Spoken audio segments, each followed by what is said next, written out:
কিছুদিন আগে আমার বিয়ে হয়েছে। নতুন সংসারে এসে রান্না সহ বেশ কিছু দায়িত্ব নিতে হয়েছে। কয়দিন ধরে দেখছি মুখের কিছু জায়গায় কালচে দাগ হয়ে যাচ্ছে। নতুন বউ হিসেবে ব্যাপারটা অনেকের চোখেই লাগছে। আমি খুব হতাশ হয়ে যাচ্ছি। এগুলো কি মেস্তা পার্মানেন্ট হয়ে যাচ্ছে? এগুলো কি কখনো যাবে না? কি করব আমি এখন?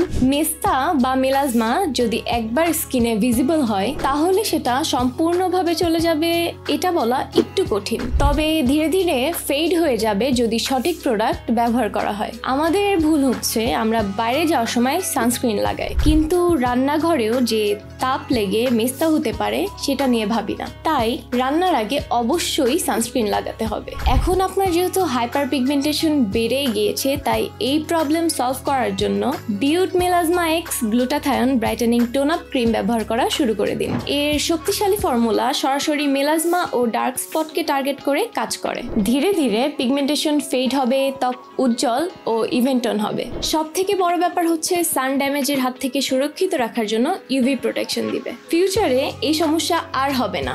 আর এই পণ্যটি সহ আরো সকল অরিজিনাল প্রোডাক্টস পেতে ভিজিট করুন মেকআপ ছাড়ির ওয়েবসাইট। ধন্যবাদ।